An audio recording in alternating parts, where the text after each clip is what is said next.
One idea can turn your life around. Deciding that you're going to focus to develop your skills. The guy was the new owner of a baseball team that was in the basement of the league when he took it over. He went to the pitcher and he said, "What is your best throw?" And he said, "Well, I got a good curveball and I've got a good fastball." And he went on talking about his different throws. He said, "But tell me this, what is your best throw?" He thought for a moment. He said, "I've got a good fastball." He said, "That's all I want you to work on. Nothing else. Just develop your fastball." The next year, they went to the World Series. Most people don't know where their fastball is. Most people go through life never discovering what their talents are. Most people never develop their talents. They have skills and abilities, but if you don't nurture them, if you don't develop them, they will never serve you. Your gifts can take you many places if you develop your gifts. Most of us don't like to do those things that come easy to us. I've always loved to talk to people. I decided, taking this advice, to develop my skills as a speaker. And my gift has developed and it's taken me many places. You have something that you brought to the universe, and that if you decide that my life deserves my developing this, what I do well, and becoming the best at it, and mastering myself, and seeing what I have within me, if you decide to drop your buckets where you are and develop your gifts, I grant you, you'll never ever be without. I grant you that your gifts will take you places that will literally amaze you. I grant you that if you begin to work to develop your gifts, you'll develop a strong sense of happiness. You'll get a larger vision of yourself, because part of beginning to get a larger vision of yourself, all of us need some area of our lives where we can have a feeling of competence. That people know when they think about this area, that's something you do. That you eat and sleep that. And that you do that. You do that. So you've got to work on it.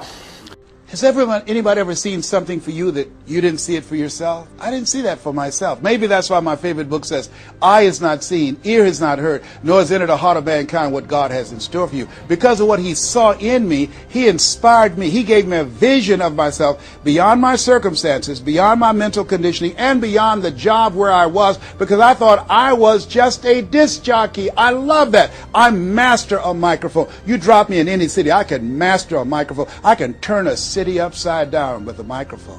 But I had more in me than I was expressing, and I did not know it. And because of his encouragement, I became a community activist. Because of his encouragement, I started doing a talk show called Voice of the People. Because of his encouragement, when I got out of radio, I ran for the Ohio legislature and I was elected. And because of his encouragement, I passed 14 bills my first term.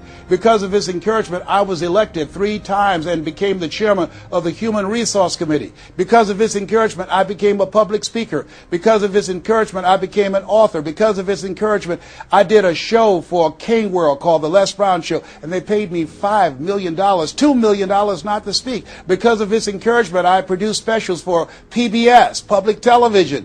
They said, "You couldn't do that. You don't have a college education. It's educational television." Because of his encouragement, I did so many things I had absolutely no idea that I could do. I encourage you to live full and to die empty. There's more in you right now than just working on a job where they pay you just enough to keep you from quitting, and you work just hard enough to keep from getting fired. And when you make the decision and identify that key area of your life that you need to make a radical change, things will begin to open up for you. Now, here's the other thing that's very important. Once you identify your goal, I want you to get, if possible, a visual picture of your goal. My major goal was to buy my mother a home. I got the picture of the home with a 12-foot swimming pool and a basketball court on a golf course. I bought that home for my mother. It cost just over $400,000, 10,000 square feet. I had a picture long before I had the money and the down payment to get it. My goal was to be known nationally and internationally as a speaker. I had that goal. I had a card that I had on one side, asking and shall be given, seeking ye shall find, knocking and shall be opened. On the other side I had, I'm the world's #1 orator. I produced that result in my life. I had a goal of becoming a talk show host. I used to watch Phil Donahue, and I put my picture on the screen of the television. As I listened to the program, I visualized myself there, and I was called by King World Production, and I had my own talk show. Well, it was the highest rated, fastest canceled talk show in the history of television. It's called life. Now, here's something else. You will fail your way to success. Trust me on that. You can have a lot of failures, a lot of disappointments, but you will fail your way to success. Goethe says that which does not kill you will make you stronger. See, 85% of people allow their fear of failure to outweigh their desire to succeed. That's why you have to be of good courage. You have to have courage. When life knocks you down, I have a saying, try and land on your back, because if you can look up, you can get up. So once you look at and decide the goal that you want to put some things, put a treasure board or a goal board and have pictures of the goal that you want to achieve so you can see it every day when you get up in the morning and the last thing at night. You're programming your subconscious mind where 9 out of 10 decisions that you make comes from there. I used to do door-to-door sales, and I was working with another friend of mine, and door-to-door sales, I mean, it's punishing. It's cruel and unusual punishment. And I was a little boy knocking on the door. Hello, would you like to buy a nice working television set? No money down? No! Bam! They slammed the door in your face. And the friend of mine that was working with me, they slammed the door in his face, and I looked back and he was going to the car. He said, I can't do this. And he sat down in the car and he said, you go ahead, I'll be here when you get back. Now, he had a mother and father to take care of him. My mother was ill. I am adopted. I was hungry. I had to go on. I learned something about myself. That when you step into your fears, somebody said, it was Winston Churchill, he said that courage is going from failure to failure without losing enthusiasm. When you step into your fears and continue to push yourself to go on, something happens for you. It will enable you to transcend yourself. I went to the next door. You like to buy a nice working television? No! Bam! Went to the next one. No! Bam! After a while, I no longer took it personal. And I began to play a game. I said, well, I know there's a yes out here somewhere, and I'm going to keep on till I find it. And I'm not going home until I do. And I continued to knock on doors. And then somebody eventually would say yes. And I said, are you sure? And I would go in there and I would get the sale. When you have something you want to do, if you don't develop the courage to do that which has been given you to do, and you spend a lot of time going around trying to convince other people or trying to get their approval, what will happen is that you will lose your nerve. And other people will convince you that what you're doing doesn't have any value, and you'll give up on your dream. It's an interesting thing about life, I've also found, that if you don't have the courage to act, sometimes and particularly if you have something special to do, life will move on you.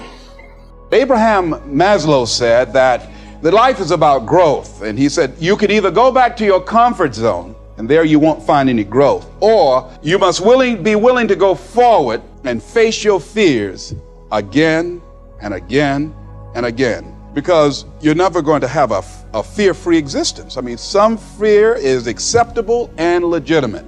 There are some things that you really should be afraid of. Now, you shouldn't allow it to immobilize you. You acknowledge it, you take it into account, and you carry yourself accordingly.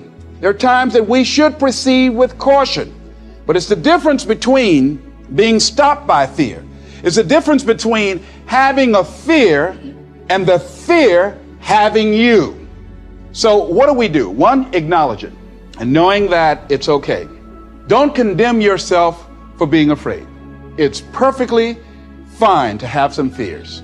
You acknowledge your fears, you embrace those fears, and then you move on. You act on whatever it is that you fear. Because once you embrace it, see, what you resist will persist. What you resist will persist. So one of the most important things is to begin to embrace your fear. So what we've got to begin to do, how do we handle that? What's the process? Because it's all up in here. One, I think, is imagine the worst case scenario. Then I had another technique I used. Visualize yourself being more than able and capable of handling it.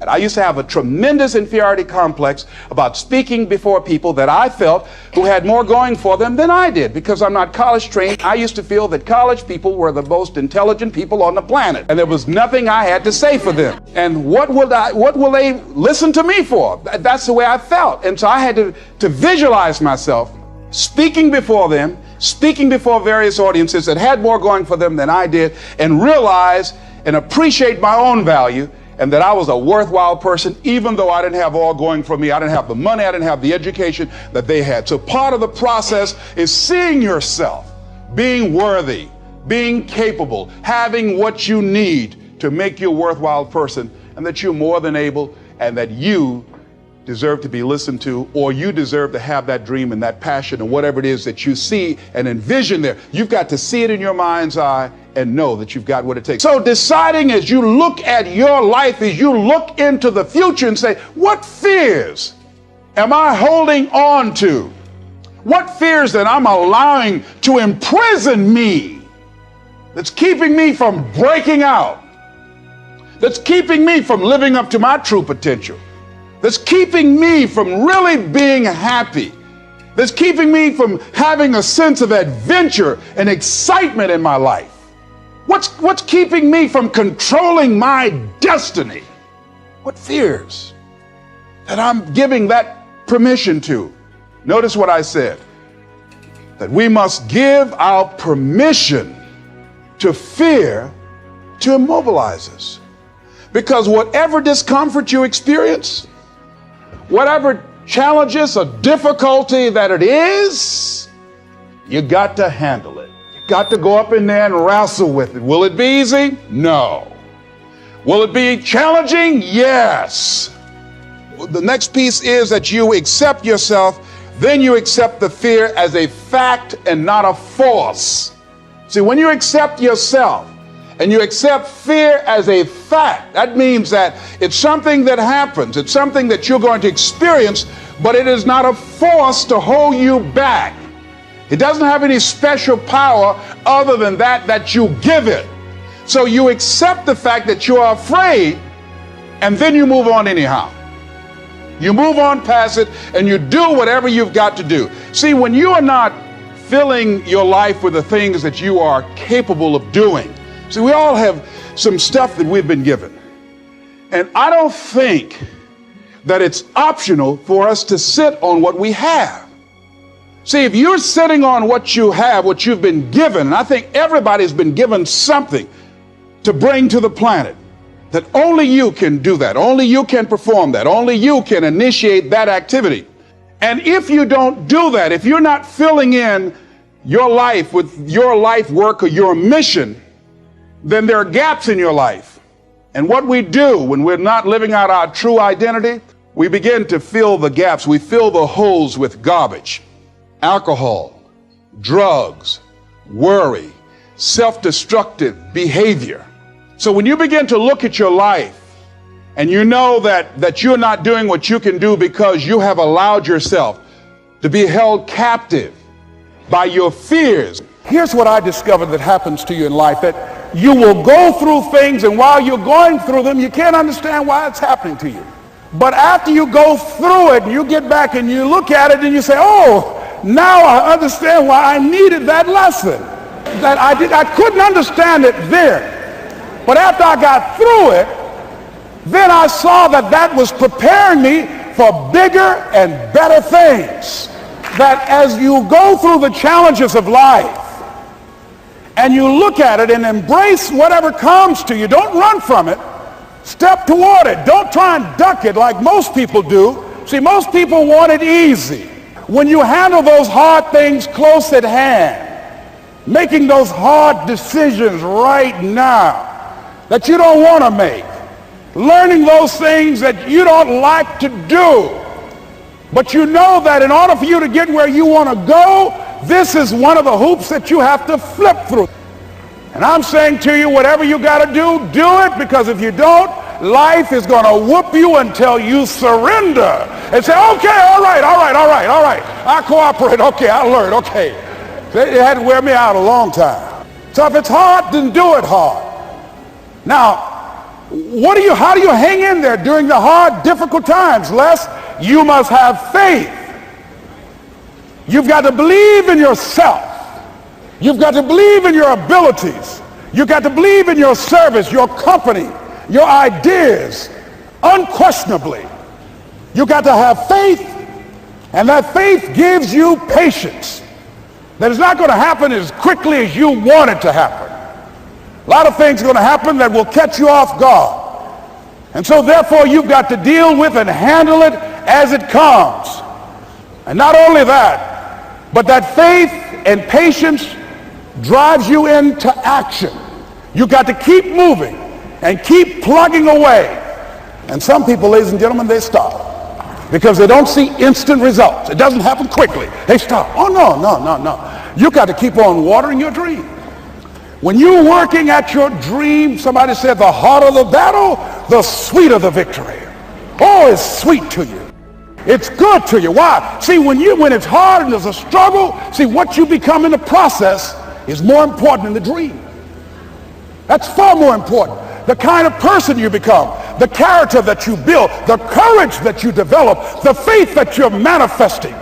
Oh, it's something that you get up in the morning, you look yourself in the mirror, you're a different kind of person. You walk with a different kind of spirit. And people know that you know what life is, that you have embraced life. You knew it was hard, but you did it hard. For us to begin to look at the future and know that it's possible that we can have our dream. Yes, it is. Other people have done it, then we can do it. We fail a lot of times. Well, a lot of other folks fail, and eventually they came back and they succeeded. So it's possible we can have what we want. And we know that we want to get it. It's necessary that we align ourselves with people that think like we do. It's necessary we get negative, do-nothing people out of our lives. It's necessary we never stop learning and growing and developing ourselves. It's necessary that we never give up. We know that it's you, it's me. It's being responsible for our stuff and deciding that we're going to keep on keeping on, that we're going to find a way to win or find a way to make it happen. And we know it's hard. It's not going to be a picnic. Yes, it's hard, and we will do it hard. And once we do it hard and we go through it, we realize it was worth it. And once you discover it was worth it, it is done. Well, here's what I'm suggesting to you. That when you're working, you have a wall to break through. Let's say a friend of mine he runs a marathon, and he says, when he's running the 26-mile marathon, he said, let's say that hypothetically, that 18th mile is the wall. He said, Les, when you get there and you're running, he says, everything in you is telling you to stop, to give up. Every muscle is aching. And you're saying to yourself, I can't do it. I can't do it. And you just keep on and you keep on and you keep on. It seems like you're moving at slow motion. And then eventually when you break through that 18-mile wall, then you know it's like done and you're on automatic and you glide on in and you know it's there. You know you're going to get to the finish line. And we've all had experiences where we were working on something and we knew it was possible. And we did those things that were necessary to bring it into reality. We took the responsibility to make it happen. Other people couldn't see it. A lot of people didn't believe it. You were attacked. You were criticized. People were opposing you, but you kept on doing it. It was hard, it was rough, it was difficult, but to you it was worth it. And eventually you got to a level you know, can nothing stop me now. I'm on the move. Finally, I'm thinking about a friend of mine who is no longer operating on this dimension. His name was Jack Boland. He had this vision of a church that would serve various types of needs for people. There's supportive needs and helping them in recovery from drugs and alcohol and whatever addictions that they might be involved in. And he was known for bringing in different kinds of speakers. And over a year ago, he was diagnosed as having cancer, and he announced to his congregation that he's going to be taking chemotherapy and that it was a possibility that the cancer would go in remission. And he was optimistic about that. And sure enough, it did for a year. And one of the things Jack always talked about is that he wanted to have his funeral while he lived. And so he invited a few friends, Wayne Dyer and myself and a few other speakers. He didn't tell us why we were there, but once we gathered there, the church, they told us in the room that Jack is going to announce to the congregation, he's bringing his doctor up. The doctor is going to say that we felt we could keep it in remission. It's out of remission. And he doesn't have much time left. And whatever words you want to say to Jack that you would say if he had made his transition, speak those words now. Well, we were shocked and we were somewhat stunned until Jack got there. They brought him in a wheelchair, And boy, was he courageous, and he had a strong smile, and they helped him up the steps, and he sat behind the podium. And each of us got up and we said a few things about Jack and the impact that he made on our lives. And he said, the doctor, after announcing that Jack didn't have long, he says, "Doctor," he said, "I accept what you say, but it's possible that does not have to be the case. But if it is, I will enjoy life to the very last breath I take, even the chemotherapy. I will enjoy that." And Jack did, ladies and gentlemen. And when they said that all of his vital organs were failing, they called his family and his close church staff to the hospital and said, "He's dying." And so they came and they all gathered in the room. And Jack at that time was unconscious. And he gained consciousness, and he looked at them and he said, with what strength he had, he said, "I want to thank you all for being here. You've been a great staff to me." He looked at his sons, his daughter. He said, "You've been a great family." He said, "Don't feel sorry for me." He said, I'm ready to go. I'm looking forward to the next adventure." And he sat there for a little while, laid there, and he closed his eyes, and he lost consciousness. About an hour and a half later, he opened his eyes, and he looked at them. He said, "This is embarrassing. I'm not dead yet." They were laughing through their tears. He said, "Hey, I hate giving up this kind of control." So they predicted that Jack would die at the end of February. And then on the 2nd, they said, "He won't see the light of day. He will be dead by morning." Ladies and gentlemen, Jack died on March 4th.